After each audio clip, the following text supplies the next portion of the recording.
लेकिन कोर्ट ने जो कहा है उस पर हम टिप्पणी नहीं करेंगे।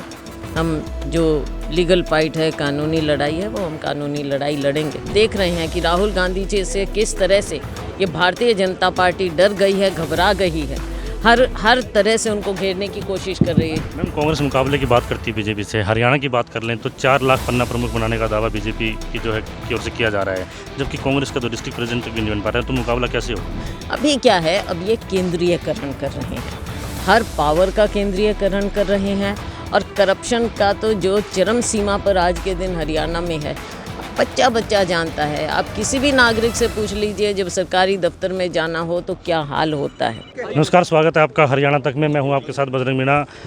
सीनियर लीडर कांग्रेस और छत्तीसगढ़ के प्रभारी CWC मेंबर हमारे साथ मौजूद है कुमारी शैलजा जी। नमस्कार मैडम। नमस्कार। राहुल गांधी जी को डिस्ट्रिक्ट कोर्ट सूरत ने सज़ा सुनाई और 2 साल की हालांकि बेल का कह रहे हैं कि मिल गई है। क्या कहेंगे इस फैसले के ऊपर? देखिए, राहुल गांधी जी ने हमेशा देश को जोड़ने की बात की और उसका उदाहरण आपने देखा।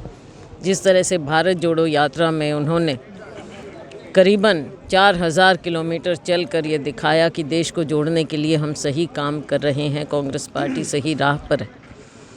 लेकिन कोर्ट ने जो कहा है उस पर हम टिप्पणी नहीं करेंगे। हम जो लीगल फाइट है, कानूनी लड़ाई है, वो हम कानूनी लड़ाई लड़ेंगे। लेकिन ये ज़रूर कह सकती हूँ कि राहुल गांधी जी सच बोलने से पीछे नहीं हटेंगे कभी, और कांग्रेस पार्टी पूरी मजबूती से उनके साथ है और सच्चाई की लड़ाई हमने लड़नी है। और राहुल गांधी जी और ज़्यादा मजबूती से ये लड़ाई लड़ेंगे। आप देख रहे हैं कि राहुल गांधी जी से किस तरह से ये भारतीय जनता पार्टी डर गई है, घबरा गई है, हर तरह से उनको घेरने की कोशिश कर रही है, चाहे संसद में हो, बाहर हो, किसी तरह के केस बनाने की बात हो। लेकिन इन चीज़ों से पीछे नहीं हट सकते हमने लोगों की लड़ाई लड़नी है। तो चाहे भारतीय जनता पार्टी के हथकंडे हैं, चाहे मीडिया को दबाने की कोशिश करे, मीडिया पर भी केस किए जाते हैं। जो इनको लगता है कि जो सच्ची बात करेगा उसके खिलाफ ये इस तरह से करते हैं। लेकिन ये लोकतंत्र है, हमारा लोगों में विश्वास है और हम लोगों के साथ खड़े रहेंगे। मैम, कांग्रेस मुकाबले की बात करती है बीजेपी से। हरियाणा की बात कर लें तो 4 लाख पन्ना प्रमुख बनाने का दावा बीजेपी की जो है की ओर से किया जा रहा है, जबकि कांग्रेस का तो डिस्ट्रिक्ट प्रेसिडेंट तक भी नहीं बन पा रहा है। तो मुकाबला कैसे होगा? देखिए, कांग्रेस की लड़ाई हमारा कार्यकर्ता और ये जनता लड़ती है। ये मैं मानती हूँ कि संगठन होना ज़रूरी होता है, लेकिन संगठन के बिना भी, संगठन के साथ इनके लाखों पन्ना प्रमुखों के साथ भी ये 70 पार का नारा देते हुए 40 पर सिमट कर रह गए थे और बहुत तो लोग भ्रमित हो गए थे। बहुत सी सीटें हम कम मार्जिन से हारे हैं। तो लेकिन हमारी लड़ाई हम लड़ते रहेंगे, संगठन हम शीघ्र बनाएंगे और लोगों की लड़ाई हमने लड़नी है। ये बेशक लाखों अपने पन्ना प्रमुख दिखाएं, बनाएं, कुछ भी करें, लेकिन लोग अब इनके साथ नहीं हैं। सदन में हरियाणा के CM ने कहा है कि टेंडरिंग का जो है कानून वापस नहीं लिया जाएगा किसी भी सूरत में, क्योंकि इससे पारदर्शिता आएगी। इसको लेकर के क्या कहेंगे? कौन सा? जो सदन में पटल से कहा है हरियाणा के CM ने कि टेंडरिंग का जो मुद्दा है उसमें जो कानून है सरपंचों वाला, वो वापस नहीं लिया जाएगा, वो एज इट इज़ रहेगा। अच्छा, ई टेंडरिंग का, हाँ। उन्होंने कहा कि वापस नहीं लिया जाएगा, इससे पारदर्शिता आएगी। देखो, पारदर्शिता तो इनको सरकार में लानी चाहिए।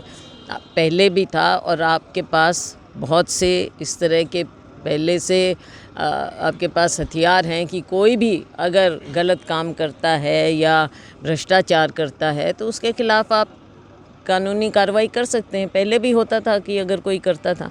अभी क्या है, अब ये केंद्रीयकरण कर रहे हैं, हर पावर का केंद्रीयकरण कर रहे हैं और करप्शन का तो जो चरम सीमा पर आज के दिन हरियाणा में है, बच्चा बच्चा जानता है। आप किसी भी नागरिक से पूछ लीजिए, जब सरकारी दफ्तर में जाना हो तो क्या हाल होता है, सब जानते हैं।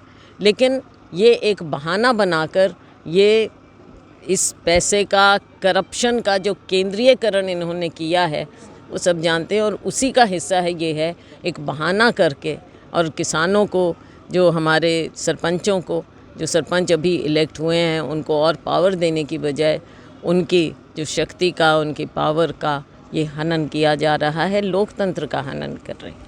किसानों पर मैम बड़ी मार पड़ी है और अभी बरसात हुई है तो उसकी वजह से भी, ओलावृष्टि की वजह से भी नुकसान हुआ है।